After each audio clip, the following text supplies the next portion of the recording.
공수처수사에는 응하지 않고 어제 헌재 탄핵 심판에 처음으로 출석해 발언을 했던 윤 대통령 얘기부터 해보도록 하겠습니다. 현직 대통령이 탄핵 심판에 나온 경우 헌정사 최초라고 알려지고 있죠. 첫 일성으로 자유민주주의를 언급했는데요. 발언 먼저 듣고 오시죠. 모두 과중하신데 또 저의 이 탄핵 사건으로 또 이렇게 고생을 하시게 해서 먼저 우리 재판관님들께 송구스러운 마음입니다. 저는 철들고 난 이후로 지금까지 또 특히 공직 생활을 하면서 자유민주주의라는 신념 하나를 확고히 가지고 살아온 사람입니다. 자유민주주의가 신념이라는 대통령이 왜 계엄 카드를 꺼내 들었을까? 이 질문은 아직도 계속되고 있는 상황입니다. 자유민주주의가 신념이라는 대통령의 발언 어떻게 들으셨는지요? 네, 우선 윤석열 대통령이 갑자기 겸손해졌어요.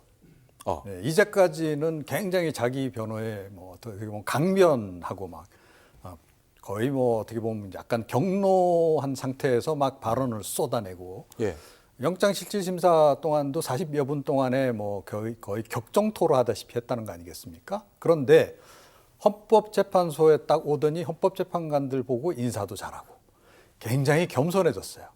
왜 그럴까? 여기가 자기 어떻게 보면 마지막 기회다라는 생각을 하는 겁니다.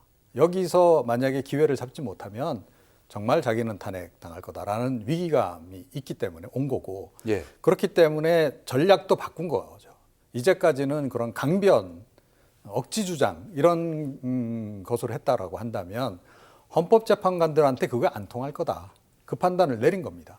자, 그러니까 이분들한테는 읍소 전략, 그리고 약간 그 약자 코스프레 그런 거를 해서라도 이게 빠져나가야 되겠다. 그 생각을 지금 하고 있는 거죠. 그래서 지금 태도가 좀 변한 게 눈에 띄고 왜 자유민주주의를 계속 그렇게 강조를 했을까? 물론 그동안에도 계속 여러 그 대국민 담화라든가 연설을 통해서도 많이 강조했던 부분이긴 해요. 맞아요. 근데 특히나 이 헌법재판소에서 그 얘기를 강조한 이유는 저 자유민주주의 헌정 질서를 열심히 지키면서 살아온 사람입니다.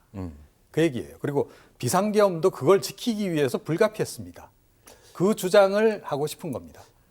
그래서 밑자락을 그렇게 깔고 있다. 이렇게 보시면 될 것 같습니다. 그러니까 자유민주주의를 지키기 위해서 대통령이 된 거고 그걸 위해서 계엄을 했다. 이해가 안 가는 대목 중에 하나는 아니 국민들의 자유를 보장해 주기 위해서 체제의 안전을 위해서 그 국민들의 기본권 자유를 억압하는 계엄을 했다. 이게 잘 이해가 안 가서요. 근데 자기는 자유민주주의 질서를 해치려고 하는 반국가 세력이 국회 내에 존재하므로 그들을 다 드러내기 위해서 지금 했다는 거 아니에요. 그거는 본인이 비상계엄 선포할 때 그 본문에 보면 다 나옵니다. 국가가 거의 반국가 행동을 하고 있고 국민들을 볼모 삼아서 이렇게 하고 있다. 자, 그래서 이들을 싹 정리하기 위해서 처단하기 위해서 이제 비상계엄 선포했다는 식으로 그때 얘기를 했고 포고령에도 그 내용 그대로 담겨 있는 거고, 그죠? 그리고 이제 어제 얘기도 결국 그 얘기예요. 그러니까 자유민주주의 질서를 해치는 반국가 세력들을 없애기 위해서, 그러니까 자유민주주의 질서를 더 잘 지키기 위해서 제가 비상계엄 선포한 겁니다. 그러니까 정상적인 국정 활동이고 통치 행위입니다라고 하는 얘기를 하기 위해서. 그런데 어제 같은 경우에는 상당히 톤 다운해서 읍소하는 방식으로 이제 이야기를 한 게 좀 달라진 점이다. 이렇게 봐야 되겠죠. 근데 이종훈 평론가 말씀대로 자유를 지키기 위해서 더 나은 자유를 위해서 반국가 세력을 처단하기 위해서 그래서 계엄을 했다. 일시적인 기본권을 제한했다. 이런 건데 그러면 이제 반국가 세력이 있었다는 것을 이제 대통령이 확실하게 보여줘야 되는 거 아닙니까? 그렇죠. 이제 구체적으로 이제는 이야기를 해야 될 단계가 됐어요. 그러니까 이제까지는 이리 피하고 저리 피하고 했는지 모르겠는데 근데 그동안에 그 주장한 그 맥락에서 쭉 보면 반국가 세력은 결국 민주당을 이야기를 하는 겁니다. 야당을 이야기를 하는 거고 그들이 종북, 주사파고 그래서 반국가 행동을 하고 있고 실제로도 탄핵을 한다든지 계속 여러 정부 입법을 방해한다든지 또 예산까지도 협조 안 해주고 그래서 제가 불가피하게 이 얘기거든요. 그러니까 그들을 이미 반국가 세력으로 보고 있기 때문에 이제 이런 일련의 이제 그 비상계엄이라든가 이런 걸 한 건데 그 부분을 솔직하게 과연 이야기를 할 것인가? 아마 헌법재판관들이 질문할 겁니다. 예, 그 반국가 세력 도대체 누구를 이야기하는 거냐?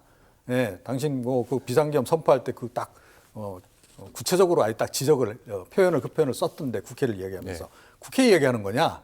예? 한동훈도 거기 포함되느냐? 뭐 이런 식으로 아마 질문이 앞으로 들어갈 것으로 보이는데 거기에 과연 솔직하게 답을 할 수 있을지 또 두루뭉실하게 넘어가려고 할지 제가 보기엔 좀 더 후자일 가능성이 좀 높지 않나 그런 생각이 들긴 합니다.